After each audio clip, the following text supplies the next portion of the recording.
We are live now. Dear friends, Namaskar. Today I am again back with another very interesting and informative talk for you with Dr. Renu Gupta, who is senior gynecologist in Department of Gynecology with us, and she has a rich experience of almost 20 years in the field of OBS and gynae. She is well known for dealing in high risk pregnancy and endoscopic surgeries other than obstetrics. Today, she is sharing her, in, her information on self pregnancy care during lockdown. So, I welcome Dr. Renu Gupta. Ma'am, today many Yes. people are here with us and they want to know many things in this lockdown period, that what they have to do, how they have to take care while having pregnancy.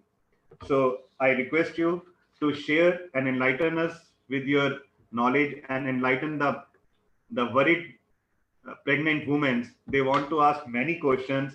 So someone has asked me that in COVID, how they have to protect themselves, and if they are having a pregnancy, then how they have to protect themselves. All right. Good afternoon, everybody. At this corona pandemic, जब common people ही worried है, I can very well understand pregnant women को कुछ apprehensions, anxiety होंगी. So that's true. आपने जो first question अगर patient के पूछा कि कोरोना के टाइम पर how to self care about herself, that's very important question. इसमें जो self care रहेगी pregnant women के लिए, उसके दो aspects हैं.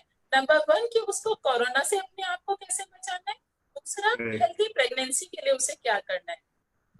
फर्स्ट ऑफ ऑल, कोरोना से सेफ्टी के लिए हमें बेसिक प्रिंसिपल जो आज की हमारी गवर्नमेंट भी बहुत फोकस कर रही है. नंबर 1, स्टे होम, घर से बाहर नहीं निकलिए. अगर आपको वर्किंग भी है तो stay work from home and visitors अपने घर पर अलाउ नहीं करिए. Secondly, have to do hand hygiene, face hygiene and respiratory hygiene. Hand hygiene means कि frequent hand washing करनी है, soap and water से minimum 20 seconds के लिए करनी है, या आप hand sanitizer यूज कर सकते हैं. Okay. Face hygiene में आपको अपना hands अपने face को touch नहीं करना, because this virus gets enter into you through your eyes, nose or throat. अगर आप contaminated चीज अपने face पर touch ही नहीं कर रहे, तो probability of getting the infection gets minimized. Then respiratory hygiene, that means अगर suppose आपको एकदम छींक आ जाती है, you sneeze or you cough, तो आपको वो openly नहीं करना. Either use some tissue paper और just अपने elbow को अपने mouth के आगे लाकर उसके अंदर ही आपको sneeze या cough करना है. And another point जो मैं आपको बताना चाहूंगी कि आपको सोशल डिस्टेंसिंग का ध्यान रखना है. दैट मींस कि वैसे तो आप you are staying at home, but suppose आपका प्रोफेशन ऐसा है कि आपको एसेंशियल सर्विसेज के लिए घर से बाहर निकलना जरूरी है, तो उस केस में आपको सोशल डिस्टेंसिंग कम से कम 2 मीटर्स का distance from all other people रखना है, ताकि आप भी इन्फेक्शन से बचें और अगर आप कैरियर है तो आपसे कम्युनिटी स्प्रेड भी नहीं हो. Another thing, गगन जी, पेशेंट्स को मैं बताना चाहती हूँ. That is very well. Yeah. अगर उनकी कोई ट्रैवल हिस्ट्री है या उनकी किसी कोविड पॉजिटिव पेशेंट की कांटेक्ट हिस्ट्री है, तो self quarantine for 14 days at home is must. उनको कंसर्न पर्सन को भी इन्फॉर्म करना है, डॉक्टर से भी कंसल्ट करना है, कोई सिम्टम आते ही तुरंत इन्फॉर्म करना है, because Covid is a notifiable problem, it's a highly contagious problem. बिल्कुल मैम, मैं यही क्वेश्चन किसी और फॉर्म में भी आपसे पूछना चाह रहा था कि अपने आप की सेल्फ केयर कैसे करनी है इस लॉकडाउन के पीरियड में, जो आपने मुझे अभी बताया. लेकिन वी वांट कि इसे अगर क्वारंटाइन नहीं भी है तो भी हमने अपने आप को कैसे एक प्रेग्नेंट वुमेन ने अपने आप का ध्यान रखना है. Yes, that's also another very important aspect कि प्रेगनेंसी में आपको क्या ध्यान रखना है. जब सारे एटमॉस्फेयर में कोविड इन्फेक्शन है, तो उसमें आप एक हेल्थी बेबी लें और एक हेल्थी मदर से मिले. इसके लिए आप चाहे किसी भी टाइम ऑफ प्रेगनेंसी में है, चाहे आप 3rd मंथ में हैं, चाहे 7th मंथ में हैं, चाहे 9th मंथ में हैं, the important point starts from कि आपको हेल्थी न्यूट्रिशियस डाइट लेनी है. सेकेंडली, हाइड्रेशन बहुत अच्छा रखना है. तीसरा, आपका जो फ्री टाइम है लॉकडाउन में, इसमें आप सारे टाइम न्यूज चैनल के पास बैठ के कोविड के बारे में जो कोई फेक न्यूज है, र्यूमर्स है, उस पर फोकस नहीं करना, क्योंकि प्रेगनेंसी में ऑलरेडी प्रेगनेंसी हार्मोन्स की वजह से एंजाइटी है। अगर हम हर वक्त अपने नेगेटिव न्यूज पर ही अपने आप को रखेंगे तो एंजाइटी लेवल बढ़ेगा। तो आपको अपना फ्री टाइम क्रिएटिव वर्क में लगाइए। जो भी आपकी हॉबीज रही हैं बचपन में, चाइल्डहुड में, जिसको आज आप कर सकती हैं, लाइक आप पेंटिंग है, ड्राइंग है, निटिंग है, ताकि आपके पॉजिटिव थॉट्स रहें। आप ऑनलाइन डॉक्टर से अपना कंसल्ट करते रहें, प्रेगनेंसी में क्या टिप्स लेने हैं। आप बर्थ वीडियोस देख सकते हैं, एंटीनेटल क्लासेस देख सकते हैं। So you have to remain in a happy positive mood. बस फैमिली मेंबर्स को भी ऐसा ही एनवायरनमेंट घर पर देना है कि मतलब कोविड से डर कर नहीं रहना। आपका जो अल्टीमेट फोकस है वो आपका अपने आप को कैसे डाइट से अपने आप को कैरी कर रहे हो ताकि एक हेल्दी बेबी आपको मिल सके। आपको all the time of pregnancy ध्यान रखना है।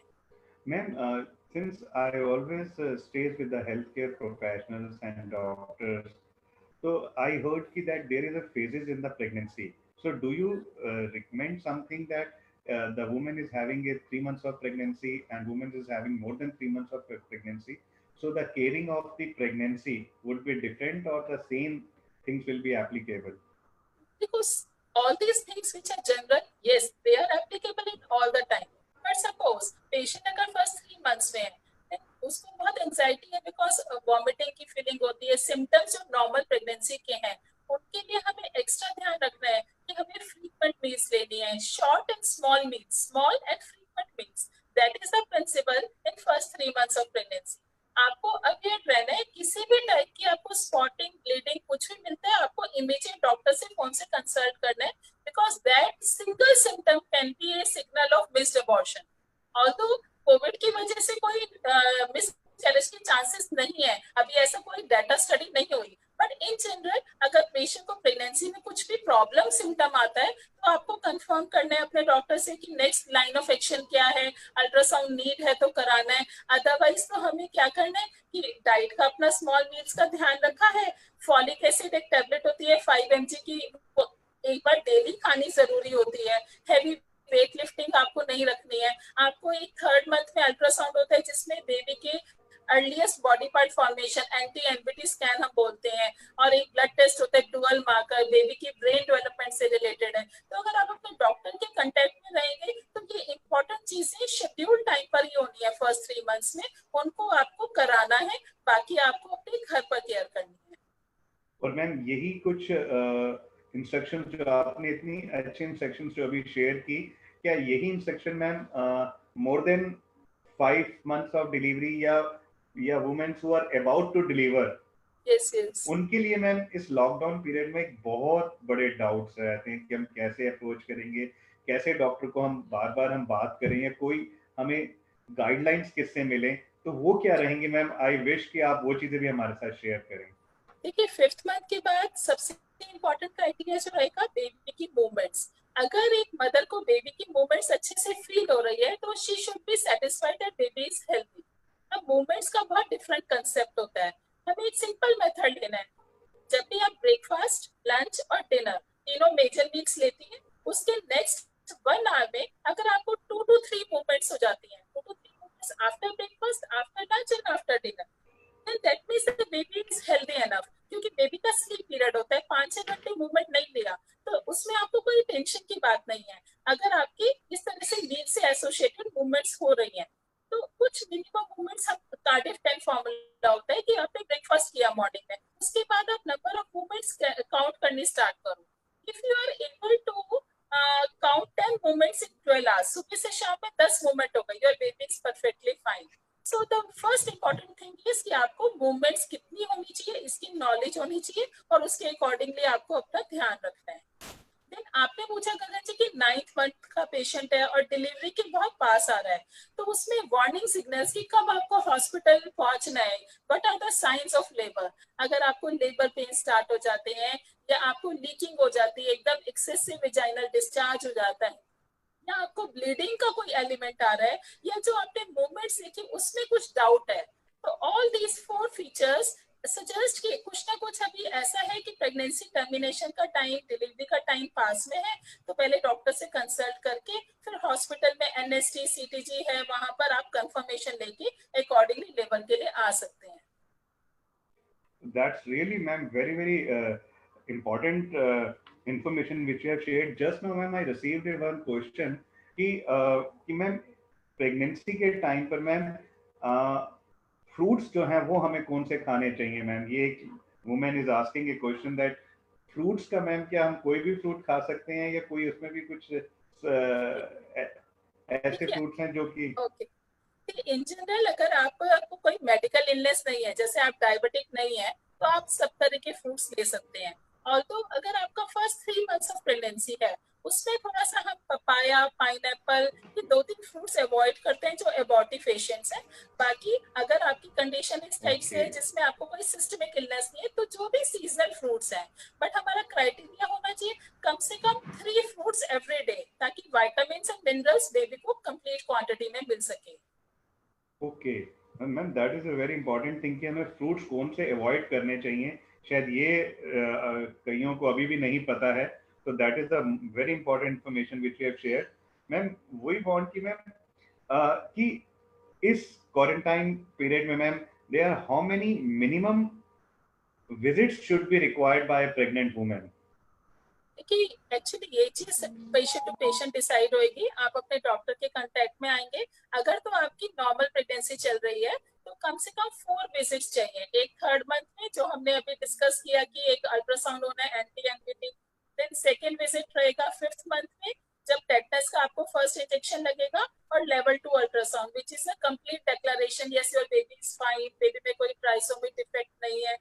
Then the third visit 7th month में, जब सेकेंड डोज ऑफ टेटनस भी लगेगा, और इन जनरल प्रेगनेंसी में बेबी की ग्रोथ कैसे हो रही है उसको हम चेकअप करेंगे। And the last and very important visit जब 9th मंथ स्टार्ट हो रहा है, उस टाइम पर डॉप्लर अल्ट्रासाउंड है, जिससे बच्चे को कितना ऑक्सीजन जा रहा है, कितनी ब्लड सप्लाई जा रही है, बेबी जिस वाटर के अंदर रहता है, जिसके थ्रू उसको ब्रीदिंग होती है, उसका अमाउंट ठीक है। तो ये 4 विजिट तो करने ही करने हैं। इसके एक्स्ट्रा अगर सपोज आपकी हाई रिस्क प्रेगनेंसी है, जैसे हमने डिस्कस किया, कोई ब्लीडिंग का कोई एलिमेंट हो जाता है, या आपको कोई प्री एग्जिस्टिंग प्रॉब्लम है, जैसे आप हार्ट डिजीज के पेशेंट हैं, आपको डायबिटीज है, आपको हाइपरटेंशन है जो कि कंट्रोल में नहीं आ रही, और कुछ प्रॉब्लम ज्यादा हो रही है उन प्री एग्जिस्टिंग प्रॉब्लम की वजह से, तो फ्रीक्वेंट विजिट करना जरूरी है। ओके मैम, हमसे एक one women she is asking from us कि मैम कोविड पीरियड के टाइम पर क्या ऑपरेशन के चांसेस, सिजेरियन के चांसेस ज्यादा रहते हैं, और क्या ये एसेंशियल है कि हमें कराना ही पड़े? क्या नॉर्मल डिलीवरीज के चांसेस नहीं है? मैम वो या ये जानना चाह रहे हैं। ये क्वेश्चन बहुत हमारे पास फोन पर भी पेशेंट बहुत वरीड है। मैं आपको ये बिल्कुल क्लियर कहना चाहूंगी, अभी तक जितना इसमें रिसर्च एंड डेटा एनालिसिस आया है, Covid is not at all an indication of caesarean section. अगर पर्टिकुलर प्रेग्नेंट विमेन जिसकी डिलीवरी होनी है उसको भी कोविड है, still normal delivery is absolutely fine and okay. हाँ, उसमें सिजेरियन की इंडिकेशन वही रहेगी जो नॉर्मली नॉन कोविड पेशेंट में होती है। तो सिजेरियन की नीड एज सच बिल्कुल नहीं है, रादर नॉर्मल डिलीवरी आराम से कराई जा सकती है। इतना जरूर है जो डूज एंड डोंट्स हैं, पीपी किट यूज होनी है, मास्क यूज होना है, मिनिमम स्टाफ रहेगा, ताकि ये कम्युनिटी स्प्रेड ना हो, पेशेंट का इन्फेक्शन दूसरों को नहीं जाए, उसका एक्स्ट्रा केयर हॉस्पिटल में किया जाएगा। But normal delivery is at all totally safe. Ma'am इसी के कॉन्ट्रीब्यूशन में मैम आई वुड लाइक कि आप हमारे साथ शेयर करें कि मैम जो कोविड मदर जो हो जाती हैं, तो मैम उनको ब्रेस्ट फीडिंग के लिए भी कुछ स्पेशल केयर करने की वो है, या they can do the routine breast feeding नहीं, टू हर बिल्कुल बेबी? देखिए, अभी तक जितना रिसर्च हुआ है उसमें ब्रेस्ट मिल्क में वायरस सिक्रेट नहीं होता, तो breastfeeding is allowed in A Covid mother. But naturally एक जो क्लोज कांटेक्ट न्यूबॉर्न बेबी का मदर से होगा, उससे इन्फेक्शन स्प्रेड होने का डर है। उसमें हमें frequent hand hygiene and then face mask and, जैसे बेबी को आपने फीड करा लिया, एक हेल्थी आपके पास अटेंडेंट होना चाहिए जिसको आप बेबी हैंड ओवर कर दें, वही बर्पिंग कराएं, ताकि आप मिनिमम कांटेक्ट में रहें। तो breastfeeding is allowed with extra dos and don'ts, ताकि हम केयर नहीं उसमें बेबी में ट्रांसमिशन मिनिमल कर सकें। मैम अभी हमारे साथ बात करते हुए एक अभी one lady is asking that कि मुझे 5th month की प्रेगनेंसी में can I do some yoga और एक्सरसाइज, क्या वो Yes. अलाउड है? देखिए, आप सबसे पहले अपने डॉक्टर से फोन पर कंसल्ट करेंगे। अगर आपकी प्रेगनेंसी हाई रिस्क नहीं है, आपका प्लेसेंटा लो लाइन नहीं है, प्री मैच्योर डिलीवरी के चांसेस नहीं है, तो this is a very good thing कि आप घर पर बैठे बैठे yoga, exercise, meditation, mind relaxation, physical activity सब कर सकते हैं। घर पर आप वॉक भी कर सकते हैं, घर के अंदर ही आप वॉक करिए, that is a very good exercise. But कुछ भी इस तरह की एक्टिविटी करने से पहले अपने डॉक्टर से कंफर्म कर लें कि आप डिलीवरी के लिए प्रोन हाई रिस्क पेशेंट तो नहीं है। Oh ma'am, thank you ma'am. We are getting so many of queries also. लेकिन मैं आपसे चाहूंगा इस लिमिटेड टाइम पे कि what is the take home message and special message from a gynecologist to the pregnant woman, ma'am? A heart to heart message.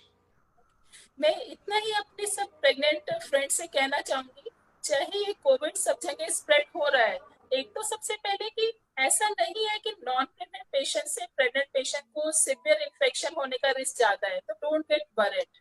Then अगर आपको Covid हो भी गया प्रेगनेंसी में, it is not at all an indication of abortion. आपको कुछ इसमें abort कराने की नीड नहीं है, क्योंकि ऐसा कुछ भी स्टडी नहीं है कि ये बेबी में वर्टिकल ट्रांसमिशन होकर बेबी में कोई डिफेक्ट प्रोड्यूस करने के लिए है, ऐसा कुछ भी नहीं है। इट इज ए वायरल जो कि बहुत ही ज्यादा कंटेजियस है। अगर आप अपने क्वारंटाइन में रहेंगे, डॉक्टर के कंटेक्ट में रहेंगे, तो ये एक नॉर्मल फ्लू की तरह सिम्टम्स को रिलीव करके प्रेगनेंसी ठीक चली जाएगी। तो मेन मेरा मैसेज रहेगा, stay safe and stay home.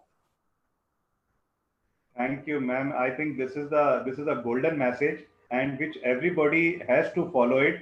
And thanks a lot for sharing with us such a informative information with us.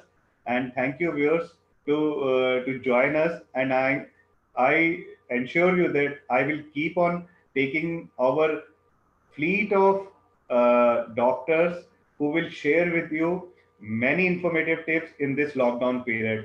Thank you, viewers. Thank you, ma'am, for your Thank such you. informative talk with us. It's Thank my you. pleasure.